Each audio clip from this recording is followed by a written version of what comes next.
Shalom, selamat pagi saudara dan saudariku yang terkasih di mana saja kalian berada. Renungan pagi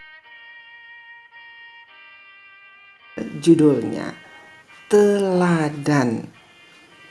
Sebelum mendengarkan firman Tuhan, mari kita berdoa. Maha besar Allah Bapa kami yang bertahta dalam kerajaan surga.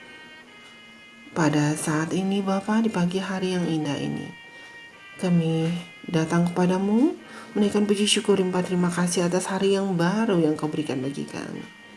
Nafas kehidupan yang kau berikan bagi kami bisa menghirup udara segar.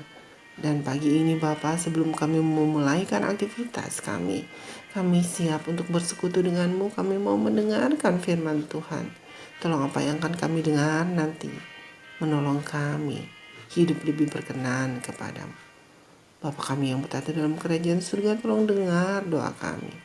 Yang kami alaskan hanya dalam nama anak-Mu Yesus Kristus, yang menjadi juru selamat dan penebus dosa kami. Amin.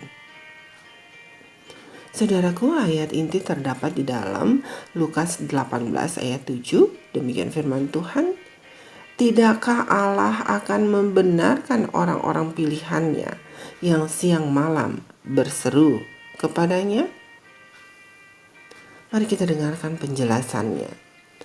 Hukum telah terdesak ke belakang dan keadilan berdiri jauh-jauh. Sebab kebenaran tersandung di tempat umum dan ketulusan ditolak orang. Dengan demikian kebenaran telah hilang. Dan siapa yang menjauhi kejahatan, ia menjadi korban rampasan. Dalam Yesaya 59 ayat 14 dan 15. Ini digenapi dalam kehidupan Kristus di atas bumi. Ia setia terhadap hukum-hukum Allah, menyisihkan tradisi-tradisi serta tuntutan manusia yang telah ditinggikan sebagai gantinya. Oleh sebab itu ia dibenci dan dianiaya. Sejarah berulang kembali. Hukum-hukum dan tradisi manusia ditinggikan di atas hukum Allah, dan orang yang setia terhadap hukum-hukum Allah menderita cercaan dan aniaya. Kristus, karena kesetiaannya kepada Allah, didakwa sebagai pelanggar hari perhentian dan penghujat.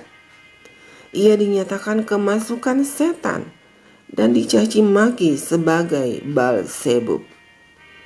Demikianlah pula pengikut-pengikutnya didakwa dan disalah gambarkan. Dengan demikian setan berharap untuk memimpin mereka berbuat dosa dan membawa kehinaan kepada Allah. Tabiat hakim dalam perumpamaan itu, yang tidak takut akan Allah maupun manusia, diberikan oleh Kristus untuk menunjukkan jenis penghukuman yang akan dilaksanakan pada waktu itu dan yang akan segera disaksikan dalam peradilannya. Ia mengatakan kepada umatnya dalam segala zaman untuk menyadari bagaimana sedikitnya ketergantungan bisa diharapkan pada penguasa atau hakim dunia pada hari pergolakan. Acap kali orang yang dipilih Allah harus berdiri di hadapan manusia dalam kedudukan resmi. Tidak menjadikan firman Allah penuntun dan penasihatnya, tetapi mengikuti dorongan hatinya tanpa pengabdian dan tanpa disiplin. Dalam perumpamaan tentang hakim yang tidak adil ini, Kristus telah menunjukkan apa yang harus kita lakukan. Tidakkah Allah akan membenarkan orang-orang pilihannya yang siang malam berseru kepadanya? Kristus, teladan kita, tidak berbuat apa-apa untuk membenarkan atau melepaskan dirinya sendiri. Ia menyerahkan persoalannya kepada Allah. Begitulah pengikut-pengikutnya tidak boleh mendakwa atau menghakimkan atau menggunakan kekerasan untuk melepaskan dirinya. Bila timbul pencobaan yang tampaknya tidak dapat diterangkan, Janganlah kita mengizinkan keselamatan kita dirusakkan.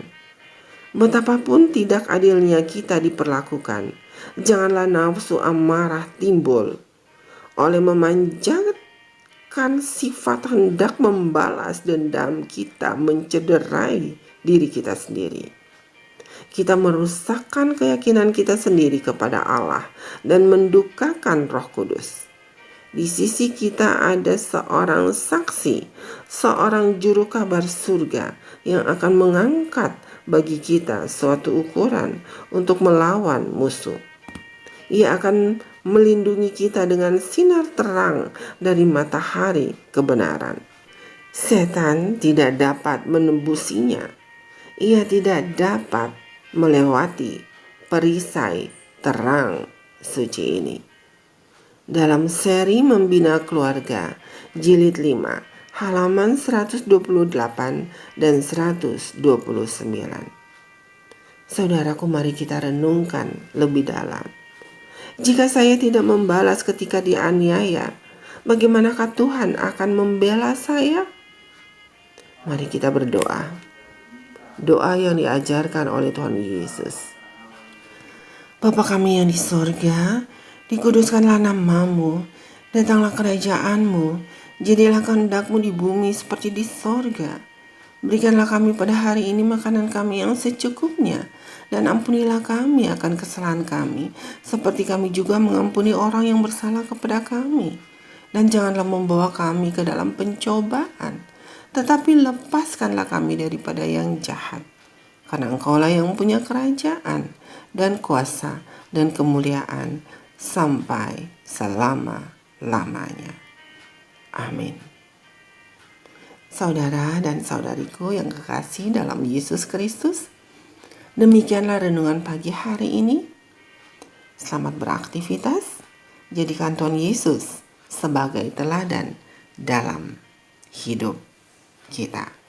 Tuhan Yesus memberkati. Amin.